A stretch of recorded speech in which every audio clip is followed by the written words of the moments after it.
Thank you for spending your time with Listen and Imagine. We hope this journey sparked your thoughts and stirred your imagination.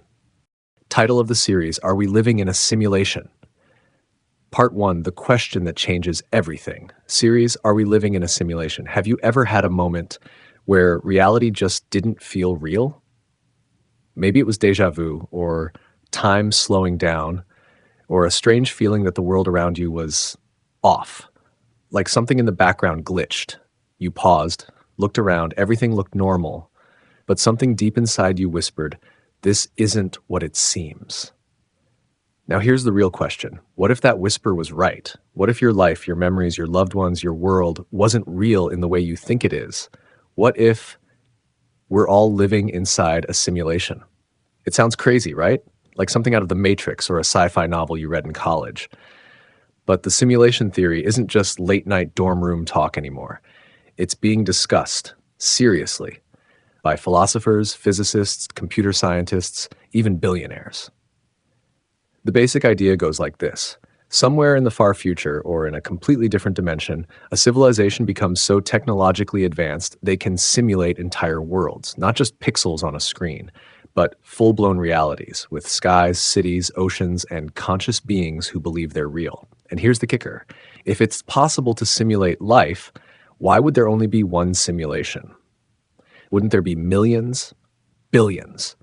And if there are billions of simulations and only one real universe, then the odds that we live in the real one, almost zero.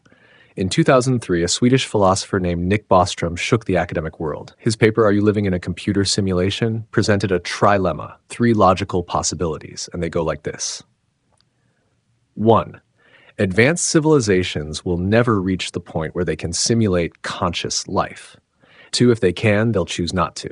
3. If they can and do, then simulated realities will vastly outnumber real ones, and we are almost certainly inside one. Think about that for a second. We already create video games with entire worlds, AI companions, NPCs with routines and dialogue trees. In just a few decades, we've gone from Pong to photorealistic open-world simulations. Imagine where we'll be in 100 years, or 1,000. Scientific reasoning, why it's plausible. Now let's talk science. The simulation theory isn't just philosophical arm-waving. It leans heavily on computational theory and physics. We know the brain is a kind of organic computer. It takes input, light, sound, touch, and creates your experience of reality. But here's the twist. You never experience the outside world directly. Only the simulation your brain constructs from electrical signals. Now pair that with Moore's law, the idea that computing power doubles roughly every 2 years. We're already seeing AI mimic human language, generate music, even create realistic human faces that don't exist. So here's the question. If we, with our primitive tools, can already fool the senses, what could a post-human civilization do with computing power we can't even comprehend? Could they simulate an entire universe? A universe with atoms, emotions, weather, wars, with people who fall in love, who believe, who suffer. And would we, ever realize it?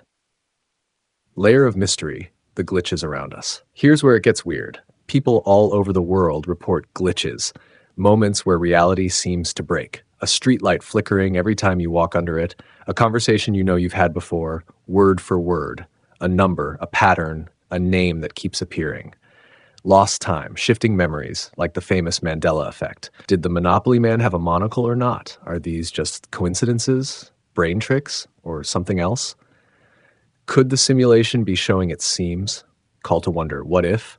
What if your entire life, from your birth certificate to your Instagram profile, was just data? What if every decision you make has already been calculated? What if you're being watched, not by some government, but by them, the creators of this simulation? Would it matter? Would you live your life differently? Would you want to know the truth? We don't have proof, not yet, but if the simulation theory is true, the implications are staggering. It means we're not who we think we are. It means everything, love, pain, history, death, is part of a cosmic experiment, a test, a game, or maybe a story written by someone or something we'll never meet. But here's the twist. If we're in a simulation, there has to be a way to find out, right? So I'll leave you with this. If you could break free from the illusion, would you? Or would you rather keep playing? Teaser for part 2. Next time, we'll go way back to ancient philosophers, religious mystics, and the very first humans who dared to ask, what is reality, and can we ever trust it? Stay curious, and keep watching for the glitch. Part 2, Philosophers and the Illusion of Reality. Series, Are We Living in a Simulation? Opening Step into the Ancient Question. Before computers, before code, algorithms, and AI, long before we dreamed of digital worlds, there were thinkers, ancient minds, who questioned something most of us take for granted. Can we trust the world around us? Let me ask you something. Have you ever questioned whether this world, this moment, is actually real? Not just figuratively, literally. Long before the simulation theory existed as a term, it existed in thought, not as technology, but as philosophy, because deep down, long before we built machines, we built ideas. And the earliest of those ideas were terrifying. Core argument, Plato's cave and the shadow world. Let's rewind time. Ancient Greece, around 400 BCE. A man named Plato, one of the greatest philosophers to ever live, told a story that would echo across centuries. He called it the allegory of the cave. Imagine this. A group of people is chained inside a dark cave. They've been there since birth. Their heads are locked, unable to turn. All they can see is the wall in front of them. Behind them, there's a fire. Between the fire and the prisoners, there are puppeteers who hold objects up, casting shadows onto the wall. To the prisoners, those shadows are reality. They don't know the fire exists. They don't know the puppeteers exist. The shadows are all they've ever seen. Now picture one prisoner breaking free. He stumbles outside the cave and for the first time sees the sun. He sees color. He sees life. And when he returns to the cave to tell the others, they don't believe him. They call him crazy. Some even want him dead. Plato's point, we may think we know reality, but what if we've only ever seen shadows? Sound familiar? Credible evidence, Descartes and the deceiving demon. Let's fast forward over 1,000 years to the 1600s. René Descartes, the father of modern philosophy, had a problem. He realized, how do I know anything is real? What if my senses deceive me? He wrote, it is possible that I am dreaming and that none of this is true. Then he went deeper. What if there's a powerful, malevolent being, a deceiving demon, manipulating my thoughts, feeding me illusions, fooling me into believing in a world that doesn't exist? In today's language, Descartes might have asked, what if I'm inside a simulation and something else is running it? His answer was chilling. After stripping away everything, the physical world, the body, the senses, only one thing remained. I think, therefore I am. Cogito, ergo sum. He couldn't prove the world was real. He couldn't prove his body existed. But he could prove this. He was thinking, which meant he had to exist in some form, even if it was just as data in someone else's system. Hush. Scientific reasoning, the brain as a simulator. Let's bring this into the realm of science. Neuroscience has discovered something astonishing. You don't experience the world directly. Let that sink in. What you call sight, sound, touch, it's all electrical signals. Your brain doesn't see the outside world. It builds a simulation of it based on data from your senses. Right now, your brain is projecting a 3D model of the room you're in. It's guessing what's behind you, filling in colors, smoothing out motion, creating a reality so seamless you don't notice it's all made up. It's not a bug. It's a feature. Because your brain isn't designed to show you truth. It's designed to show you what helps you survive. Now ask yourself, if your brain is already simulating your reality, what's the difference between biological simulation and digital? If our minds can be fooled, and they can, what's to say they haven't already been? Mystery, dreams, patterns, and hidden layers. Have you ever had a dream that felt so real you didn't know it was a dream, only to wake up and feel that snap, that jolt when you realized the world had changed? Some mystics, from ancient India to modern spiritual circles, believe that what we call reality is Maya, an illusion, a veil, a trick of the cosmic light. And maybe, just maybe, they were on to something. If reality is built from perception and perception is built from signals, then what's stopping someone or something from hijacking those signals, injecting new code, altering the rules, spawning NPCs, or testing variables in the program? Are we really waking up each morning or just loading a saved file? Open questions. What would you do? Let's return to Plato's cave. Imagine you're one of the prisoners, and someone comes to you and says, "This isn't real. The shadows are fake. There's a whole world outside." Would you believe them? Or would you cling to the shadows, to the only reality you've ever known? Now look around. The phones, the screens, the scrolling feeds. Do you really think you're free?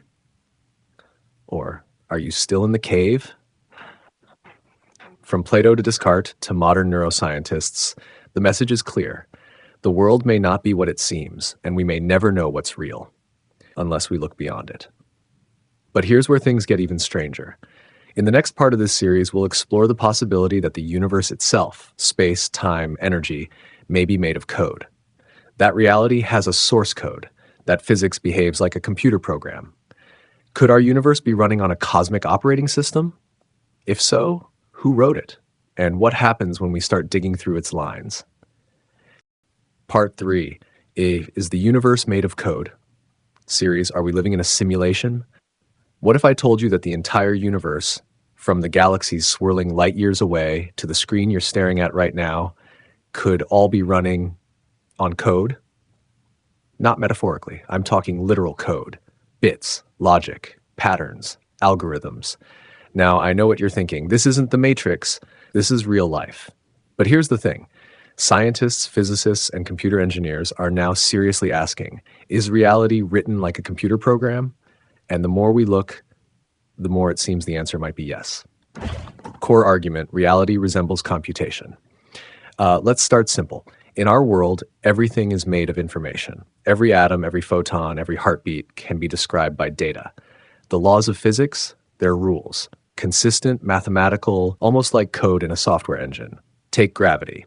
It doesn't change. It behaves predictably, like a subroutine. Even chaos is patterned.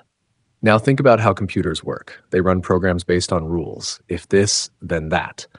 They simulate environments, calculate physics, and even replicate biology. And the more we study the universe, the more it behaves like a system running those same kinds of instructions. Is it possible that the universe is not a chaotic accident, but a designed simulation? Credible evidence, binary nature of reality. Here's something mind-blowing. In 2010, theoretical physicist James Gates found something strange while studying string theory, the mathematical framework behind everything in the universe. Buried deep in the equations describing the universe, he discovered computer code, but not just any code, error-correcting code, the same kind used in your browser to transmit data. Let that sink in. The same kind of code we use in computers is woven into the fabric of reality. Gates described it as a kind of cosmic software running behind the scenes, like the DNA of the universe itself. And it raises a staggering question. If there's code, doesn't that mean there's a coder? Scientific reasoning. Let's take a step back. Look around you. The world seems continuous, smooth, but scientists have long theorized that the universe is quantized, meaning everything comes in the smallest possible units. Space, time, even energy, all have minimum values. Nothing is truly smooth. It's all made of discrete units, like pixels on a screen. In fact, there's a theoretical limit to how small anything can be. The Planck length.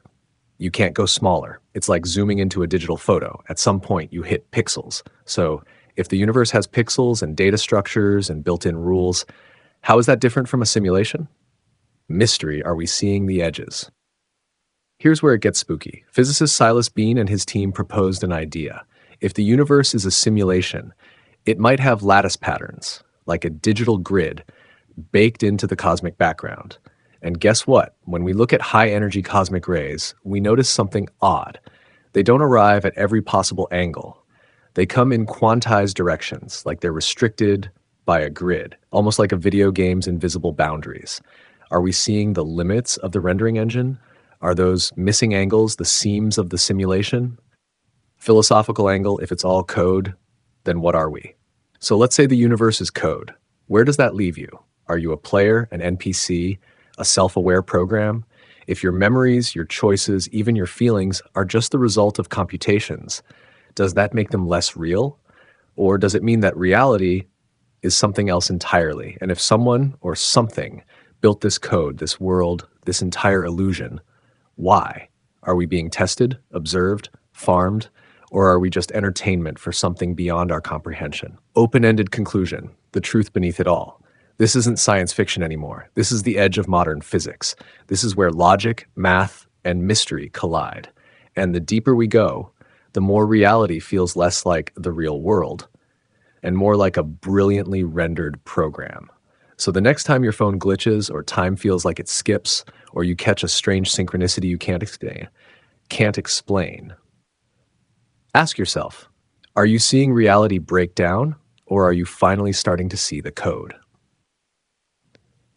In the next part, we'll explore the minds of the world's richest and most powerful figures and why some of them believe we're living in a simulation. And here's the real twist. Some of them are trying to break out, stay sharp, stay curious, and listen for the glitch. Part 4, The Billionaire Believers. Series, Are We Living in a Simulation? Opening, the elite are asking the same question. Let me ask you something. If a broke college student said, I think we live in a simulation, you'd probably roll your eyes.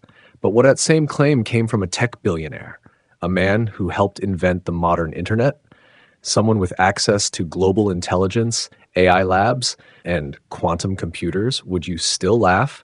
Because here's the thing.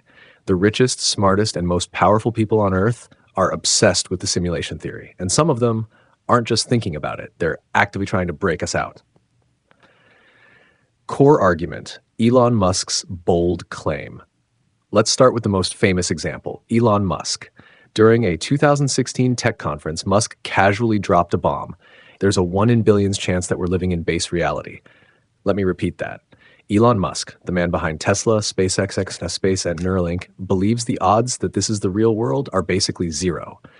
To him, the simulation theory isn't just plausible, it's practically inevitable. Why? Because of video games. Stick with me. Credible evidence from Pong to photorealism. 40 years ago, we played Pong, 2 rectangles, 1 pixel. Today, we have entire worlds, ultra-realistic, immersive, open-ended, with physics engines, weather systems, dynamic characters, and AI.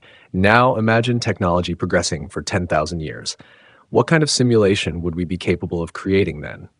Elon Musk puts it this way, given enough time, any civilization will create simulations indistinguishable from reality. And if that's true, what makes you think we're in the first one? The Matryoshka hypothesis. Think about Russian nesting dolls, one inside another, and another, and another. Now imagine reality like that. If we can build simulated worlds inside our own, like VR, MMOs, or even AI training environments, what's stopping our world from being inside another? This is called the Matryoshka simulation hypothesis.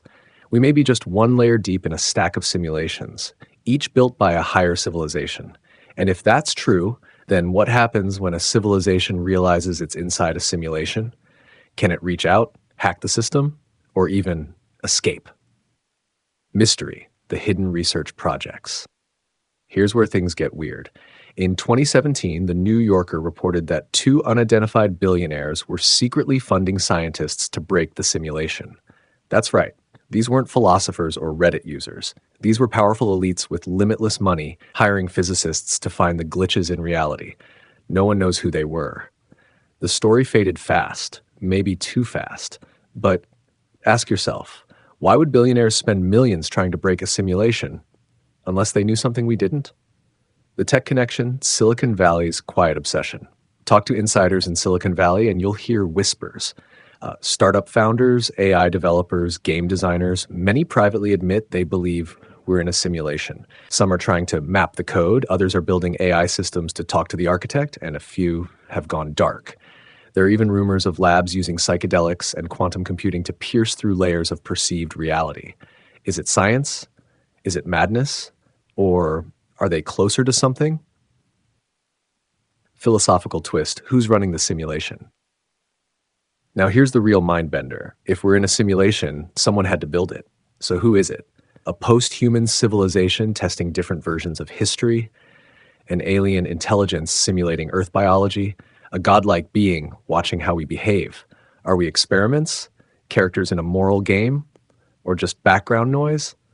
And if someone is watching us, what do they want? Open-ended conclusion. So let's take a breath. The simulation theory is no longer fringe. It's no longer sci-fi. It's now a real-world discussion among billionaires, scientists, and the most connected minds on the planet. The elite aren't just wondering if it's true. Some believe it's already been proven. Others are trying to break free, and maybe, just maybe, the rest of us are starting to see the cracks. So the next time something strange happens, a perfect coincidence, a déjà vu, a voice in your head that doesn't feel like yours, ask yourself, is this a glitch or is it an invitation? Conjure Part 5. In the next episode, we dive even deeper into the rabbit hole. If we are in a simulation, what happens to our consciousness? Is it real or just another subroutine? And most importantly, can consciousness exist outside the simulation? We're just getting started. Part 5, Consciousness as Code Series. Are we living in a simulation? Let's get personal this time. Close your eyes. Now ask yourself, who's thinking that thought? Is it really you? Or is you just a stream of data running in the background of something much larger? We've explored the outer structure of the simulation, the rules, the code, the math. But today we go deeper into the mind.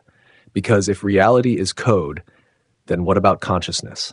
The voice inside your head, your memories, your choices. Is your mind real, or is it just the illusion of free will inside a simulated brain?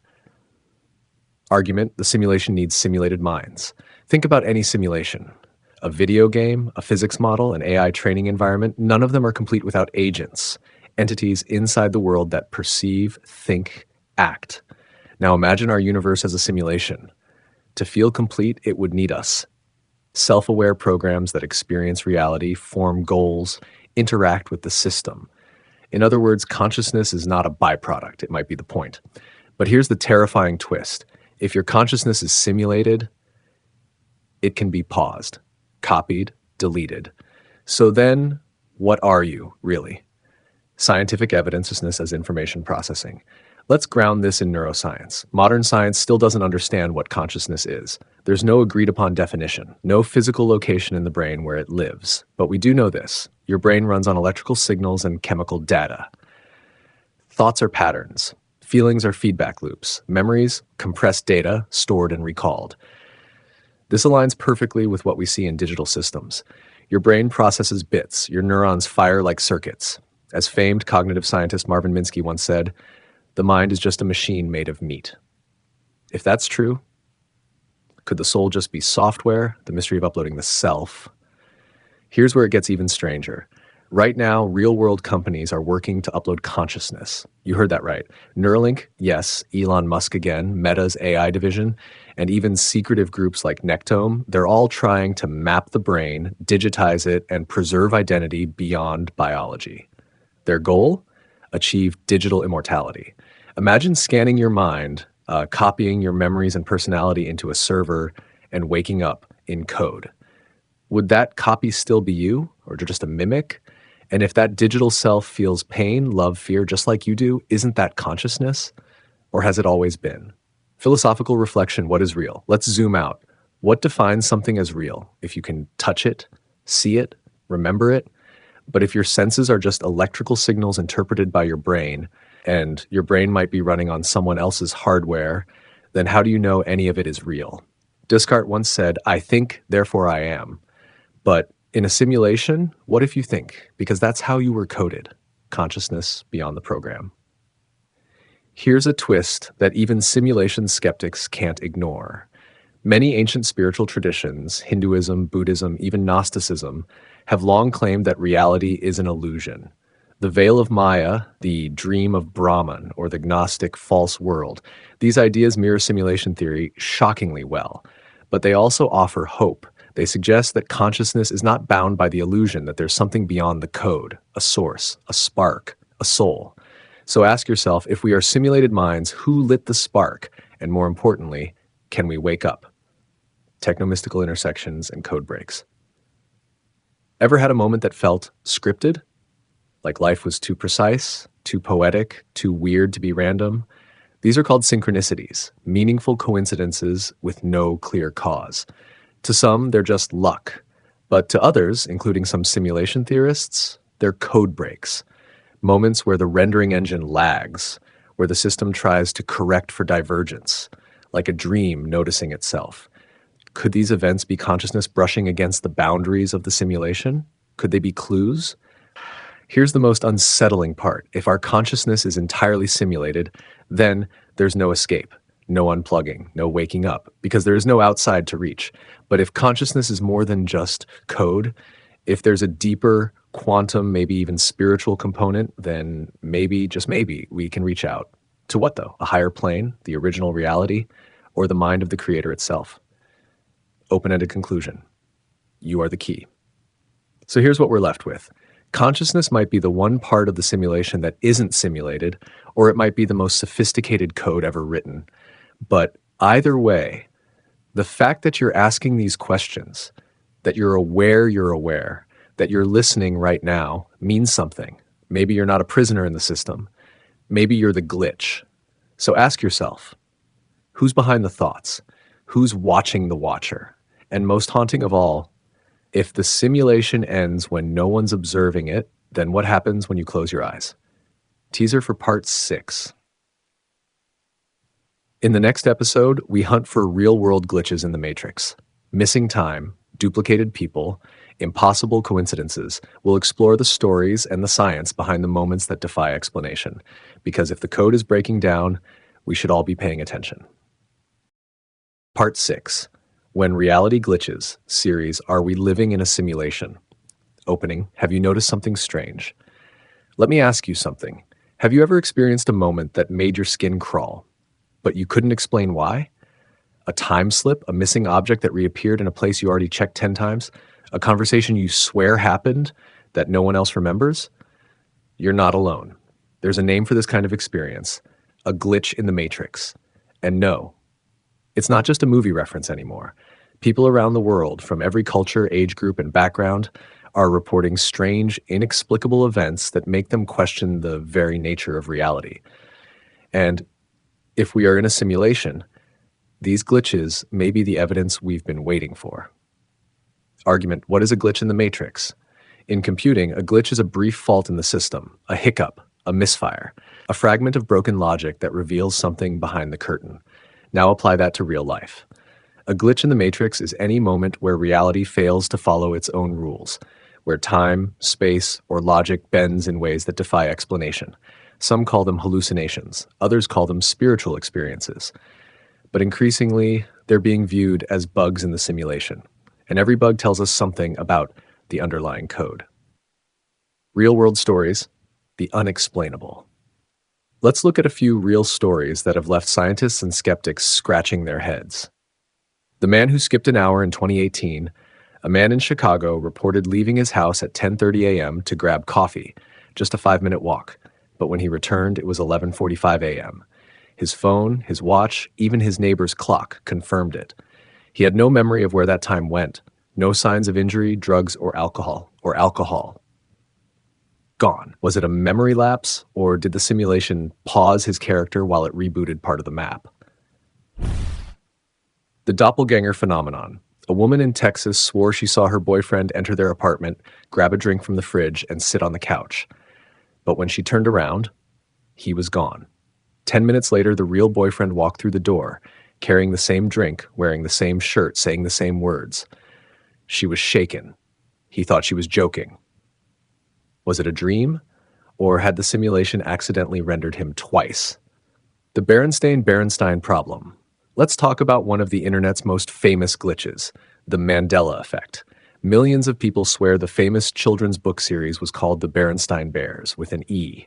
But in every physical copy that exists today, it's spelled Berenstain, with an A. Is this just faulty memory on a massive scale, or did we all shift into a different version of the simulation where the name was changed?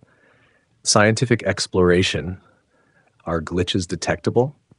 You might think science would dismiss all this as fantasy. But surprisingly, some physicists are taking it seriously. In 2012, researchers at the University of Bonn in Germany proposed a method to detect lattice structures in space. Basically, signs that the universe has a digital like pixels. They believed cosmic rays could reveal irregularities, tiny breaks in the fabric of space-time that hint at underlying code. Their conclusion? If we are in a simulation, there may be measurable glitches in how particles move at the quantum level. And here's the kicker. Some anomalies have already been found, but no one can explain them yet. Quantum weirdness, glitches, or features. Let's not forget the quantum world where reality itself breaks down. Particles that behave differently when observed. Electrons that exist in multiple states at once. Spooky action at a distance where one particle instantly affects another, even light years away. Einstein called it spooky, but simulation theorists call it optimization. Think of it this way. If a simulation only renders detail when someone's looking at it, the frickin', that saves computing power, just like in video games, where the world outside your camera view doesn't fully load until you turn around. So when quantum particles act strange, maybe they're not broken, maybe they're programmed. Philosophical reflection when reality breaks. Here's a disturbing thought. If the simulation starts breaking down, would we even notice? Or would our brains themselves, part of the system, be reprogrammed in real time to forget? Glitches may be rare, but what if they're happening more often? And we're just being edited? Think about your memory. How much of your life do you actually remember? And how much could have been rewritten without your consent? A spiritual twist are glitches invitations. Here's another theory, a hopeful one. What if glitches aren't mistakes, but messages? What if they're breadcrumbs left behind by whatever created this place? An invitation to wake up, a hint that this world isn't all there is, a whisper that says, you're more than just code. Some spiritual thinkers believe that these events crack open the illusion, just long enough for a glimpse of what lies beyond. Not proof, not certainty, but possibility. Open-end conclusion. So the next time something feels off, when a memory doesn't match reality, when time seems to skip, when the world doesn't quite fit like it used to, don't brush it off. Because maybe, just maybe, that wasn't a mistake. That was the simulation, glitching, and you noticed. That's rare, that's powerful.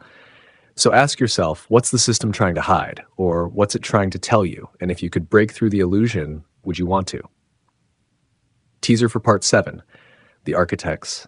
Next time, we take on the biggest mystery of all. If this is a simulation, who built it? Post-human civilizations, alien intelligences, or something else entirely? We've seen the code. We've felt the glitches. Now it's time to meet the architects.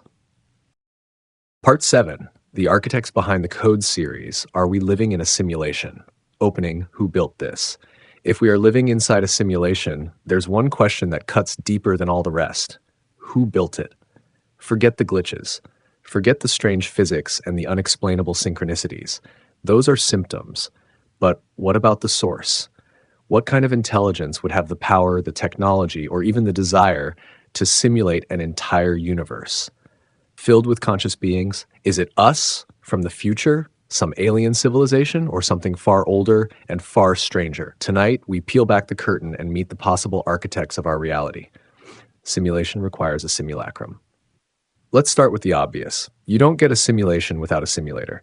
Just like a video game needs programmers or a dream needs a dreamer, a simulated universe needs creators. So who are they? There are 3 leading theories, and each one is as fascinating as it is unsettling. Number 1, post-human descendants. The future runs the past. This is the Nick Bostrom hypothesis, and arguably the most popular. It goes like this.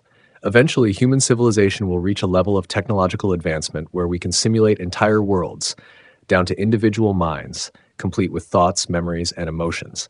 At that point, what's stopping us from simulating our own ancestors?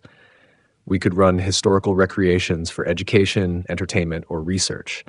And once you have the power to simulate a billion realities, how do you know you aren't one of them? Statistically, you're far more likely to be inside a simulation than one of the few original base realities. That's not a sci-fi idea anymore. It's a serious philosophical argument. But here's the kicker. If our descendants built this world, what does that say about us? Are we their test subjects, a school project, a Netflix for gods, or are we them reliving something we've already lived again and again? 2, alien engineers, the cosmic architects. Now let's take a step further out. What if this simulation wasn't built by humans at all? Consider this. The universe is 13.8 billion years old. Our species has existed for about 300,000 years. That's not even a blink. If intelligent life evolved elsewhere in the cosmos, even a million years before us, they could be so advanced that they view reality itself as editable, like software. Physicist Michio Kaku has spoken about Type 3 civilizations, beings capable of harnessing the energy of an entire galaxy. For them, simulating entire planets, even universes, might be trivial. To them, we might be an experiment, a petri dish, or a story they're watching unfold. Maybe we're entertainment, maybe we're education, or maybe we're just art. Think about that next time you look up at the stars. 3. Spiritual simulators. Consciousness. First, here's the third possibility, and it might be the strangest, but also the most ancient. What if this simulation wasn't created by aliens or future humans, but by consciousness itself? Not code, not silicon, not machines, but mind. This idea isn't new. It echoes ancient Hindu philosophy, where the universe is Maya, or illusion. In Buddhism, life is a dream, and enlightenment is waking up. Even Plato suggested that reality is a shadow on the cave wall, and something greater lies beyond. Modern simulation theorists sometimes call this the God model. Not necessarily a religious God, but a meta-consciousness, a field of infinite intelligence, dreaming this universe into being. In this view, the simulation is less like a computer program and more like a spiritual training ground, a place for souls to evolve, grow, and remember what they truly are. Think The Matrix meets reincarnation. It's poetic, terrifying, and somehow comforting. Even some scientists are starting to notice something odd. The universe behaves like a computer. We've discovered pixelated space-time, Planck length, binary structures in black hole entropy, mathematical constants at the heart of physical laws, information as the building block of everything.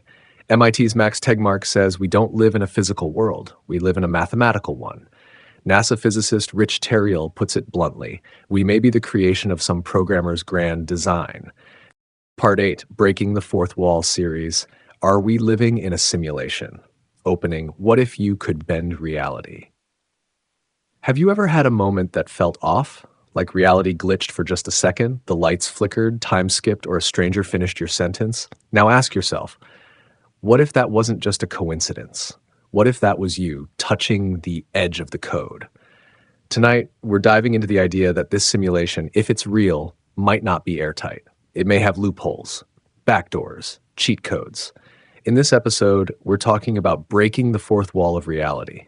And trust me, once you peek behind the curtain, nothing looks the same again. Argument, all systems can be hacked. Let's begin with a simple idea. Every complex system, no matter how secure, has vulnerabilities. Airplanes can be hijacked, computers can be hacked, games can be modded. So if our universe is a simulated system, as we've explored in the last 7 parts, wouldn't it have flaws? Points where the code leaks? Places where the simulation can be bent or even broken? Some researchers and spiritual explorers think so, and they've been testing it quietly for centuries. Evidence, glitches, manifestations, and magic. Let's break this down into 3 leaks in the code, patterns we see across history, science, and personal experience. 1. Glitches in the Matrix. Remember that scene in the Matrix where Neo sees the black cat walk by twice? Déjà vu, a glitch. People have reported real-life versions of this for years. Déjà vu, the feeling you've lived a moment before. Time dilation, hours pass in minutes or vice versa. Sudden synchronicities, like thinking of someone and they instantly call. These aren't just psychological quirks. Physicists like Sean Carroll and Thomas Campbell argue that consciousness may interact with or even create the framework of reality. Meaning, when you notice a glitch, you may be catching the simulation loading itself, just like a game lagging when too many things happen at once. Number 2, the power of intention, aka manifestation. Have you ever wanted something deeply and it just happened? No logic, no plan, just aligned circumstances? From the law of attraction to quantum observers, there's mounting evidence that our intentions, thoughts, emotions, expectations can shape what unfolds around us. Not magically, but maybe programmatically. If consciousness is part of the simulation's source code, then maybe our focused awareness acts like a command line input, a way to influence the variables, a sort of in-world control panel. Dr. Joe Dispenza, Greg Braden, even ancient mystics, they all suggest this same thing, that belief plus emotion equals altered reality. Is it New Age fluff or a hidden user interface? 3. Esoteric rituals, ancient cheat codes. Let's go back, way back. Ancient civilizations like the Egyptians, the Gnostics, the Vedic yogis, they all practiced rituals meant to bend reality, meditation to alter brainwave frequencies, chants and sigils to command unseen forces, lucid dreaming to explore higher dimensions. Today, people might roll their eyes and call it magic with a K. But ask yourself this. If someone in the 1500s saw ChatGPT write this script, would they call it magic or a miracle? What looks like ritual may actually be interface commands to the simulation, using symbols, frequencies, and intention to send signals into the system, like saying, hey, I know I'm in a dream. Let's see what I can do with it. Scientific reasoning, the observer effect, and quantum loopholes. Now let's bring in the science. Physicists have long been baffled by something called the observer effect. In the classic double-slit experiment, particles act like waves until someone watches. Then they act like solid objects. In other words, the act of observing reality changes it. Think about that. Your awareness, your attention may be writing the script in real time. That's not just philosophy, that's quantum mechanics. And if consciousness affects reality at a quantum level, then who's to say we can't steer the simulation, even if we don't fully understand how? It's like finding the edge of the game world and realizing, wait a minute, this wasn't supposed to be here. Let's go cross-cultural for a second. Indigenous shamans, Tibetan monks, Sufi mystics, they've all described reality-bending experiences, out-of-body journeys, access to other realms, visions of the real world beyond the illusion. In modern terms, we'd call this breaking the fourth wall.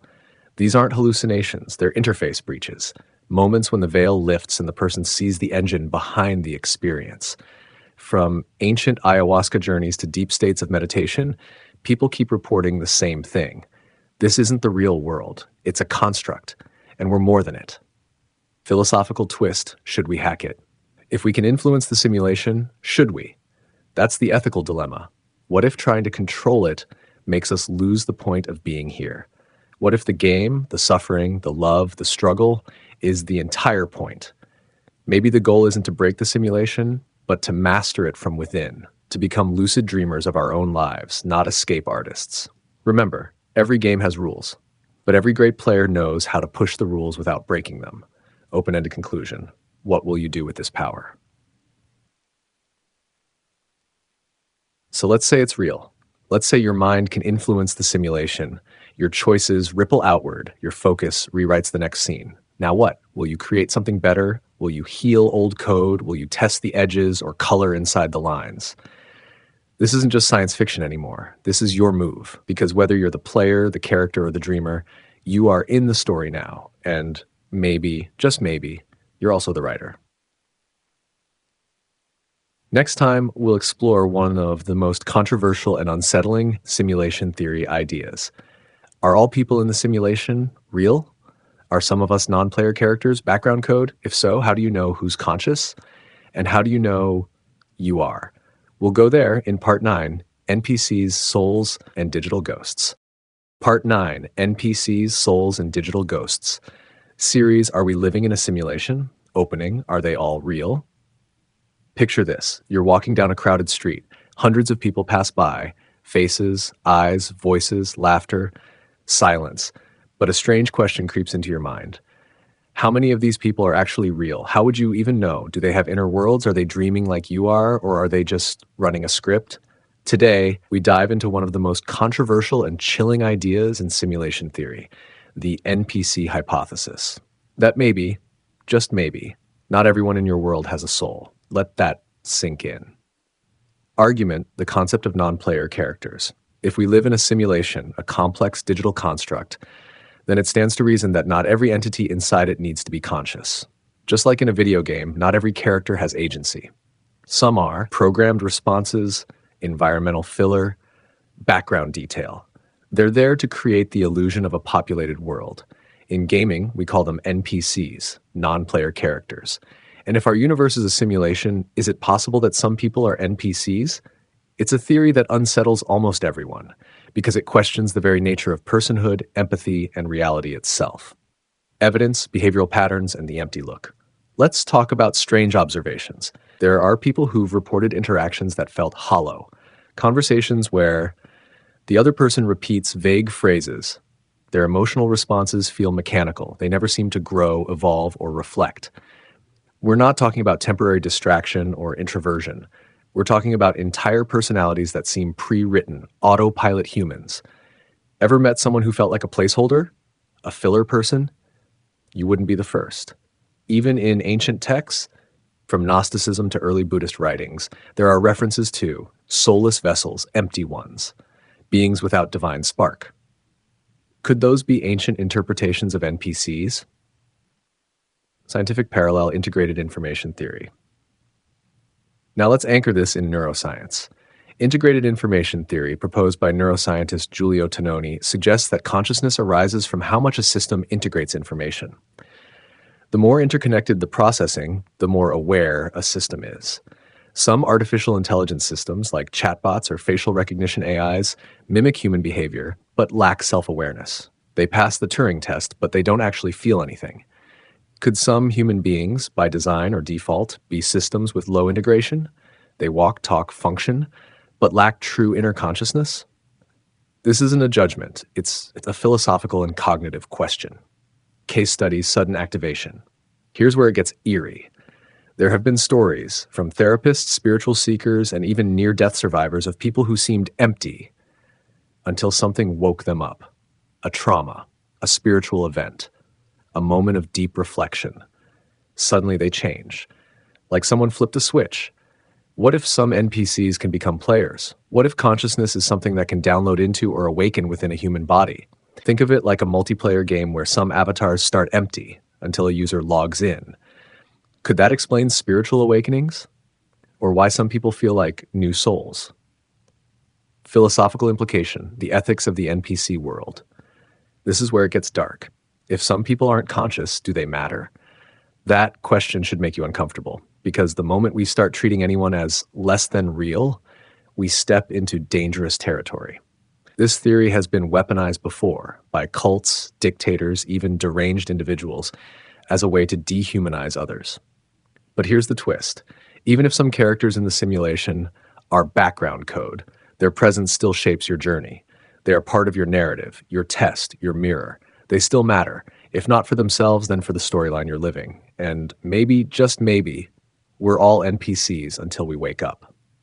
Esoteric interpretation, the souled versus gat. So let's look at ancient spiritual texts. In Gnostic teachings, there's a distinction between pneumatics, souls filled with divine spark. Psychics, those with potential for consciousness. Hylics, pure matter without spirit. Sound familiar? Even modern New Age thinkers talk about organic portals, people without source connection. Not evil, not bad, just empty, a different class of being. Could these be ancient descriptions of NPCs? And if so, is the soul something earned, chosen, randomly assigned? We don't know. But the fact that cultures across the world independently refer to soulless humans is worth pausing on. The ghost in the machine. One last thread. Have you ever heard stories of people who died suddenly and their loved ones swear they came back, but different? Same body, same habits, but the essence is gone. It's as if the consciousness left and something else took over. Some call them walk-ins. Others say they're shells. Could this be a sign that the simulation swapped users, like a character left the server and now the body is just idle? Unproven, sure, but unnervingly consistent in spiritual and paranormal reports. Open-ended conclusion. How do you know you're real? So let's turn the camera back on you. You, yes you, listening right now. Let me ask you, are you sure you're not an NPC? Do you reflect on your actions? Feel complex emotions? Ask uncomfortable questions, seek truth, even when it hurts, because these aren't traits of background code. These are signs of conscious presence. But if you've never asked the question before, if you've been on autopilot for years, then maybe this episode, this moment, is your activation event, your awakening, your login.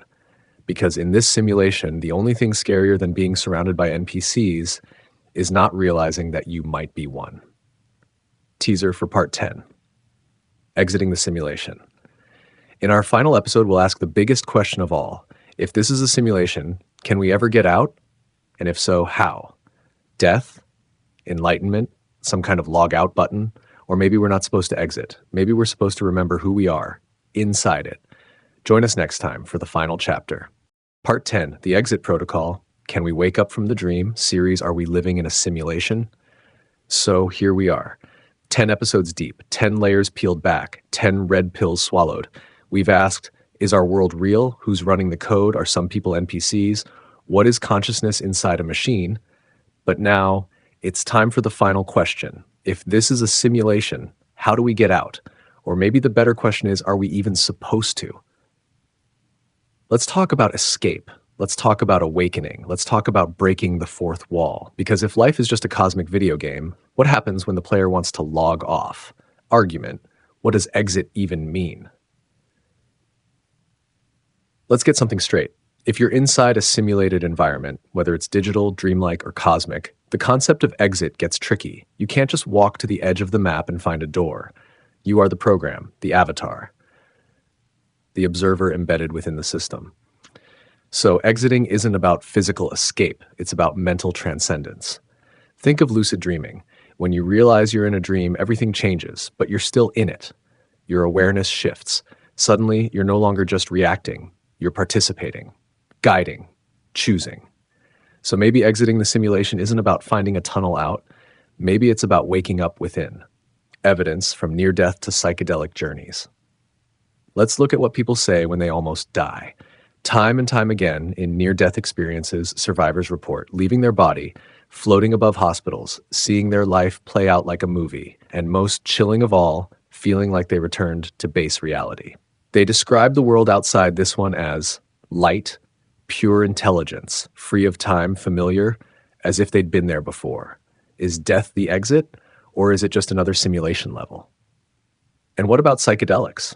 People who've taken substances like DMT, ayahuasca, or LSD report breaking through a veil, seeing geometric code behind the fabric of reality, meeting intelligent entities who laugh when they realize we don't know it's a simulation. Some say it's terrifying, others say it's freeing, but the message they often bring back is, this isn't all there is, you're inside something much bigger. Consciousness as the key. Now let's turn to science. Physicists like Tom Campbell and Donald Hoffman suggest that consciousness is not a byproduct of the brain. It's the base layer of everything. In other words, consciousness doesn't come from matter. Matter comes from consciousness. That's like saying we're not living in the Matrix. We are the Matrix. Your mind is the interface. Your thoughts shape the environment. And the only way to exit the simulation is to fully know you're in one. That means letting go of fear, letting go of rules, letting go of your identity as just a human.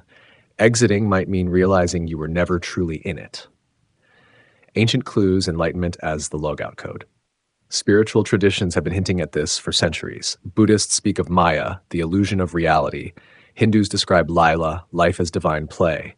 Mystics talk of piercing the veil, merging with the one, or remembering who you are. What if they weren't being poetic? What if they were describing the moment the simulation glitches, when you stop playing by its rules, when you stop reacting to fear, ego, desire, and start responding from truth? Is enlightenment the logout sequence? And if so, why are so few people interested in it? Cultural signals. Hollywood's been trying to tell us. In The Matrix, Neo escapes by choosing to see the world differently. In Inception, Cobb spins atop to test his reality. In Westworld, the androids wake up when they begin to remember. Even video games hide developer rooms, secret areas where the illusion breaks. And dreams? Sometimes you know it's a dream. So what if life constantly offers us clues, little cracks in the facade, moments of déjà vu, uncanny coincidences, feeling like you're being watched, not by people, but by something else? Are these bugs, or are they breadcrumbs? Personal reflection. Have you glitched yet? Let's get personal. Have you ever felt like time skipped forward or paused? Had a dream that felt more real than waking life? Experienced a moment where reality bent, just slightly? These are more common than you think. And maybe they're not errors. Maybe they're pings from the source, reminders, checkpoints, moments where the simulation asks, are you paying attention? because maybe that's the only real rule here. Stay asleep, and you keep looping. Wake up, and you get to play on a different level. Open-end conclusion, what happens next? So we've reached the edge, not of the world, but of understanding. And now you have a choice. Do you go back to your life, your job, your habits, your daily routine, believing it's all just real?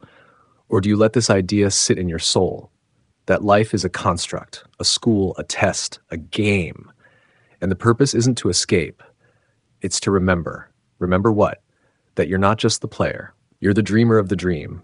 And when you're truly ready, not to flee, but to see, the exit isn't a door, it's a revelation. Are you awake now? So tell me, are you awake, not just with your eyes open, but with your mind clear, your heart alert, your soul present? Because if you are, then maybe you just exited the simulation, or maybe you just logged into the next level. Thank you for spending your time with Listen and Imagine. We hope this journey sparked your thoughts and stirred your imagination. If you enjoyed this experience, please subscribe, turn on the notification bell, and leave a comment to let us know what you think. Your support helps Listen and Imagine continue to grow and bring more stories to life. Until next time, keep listening and keep imagining. Thank you.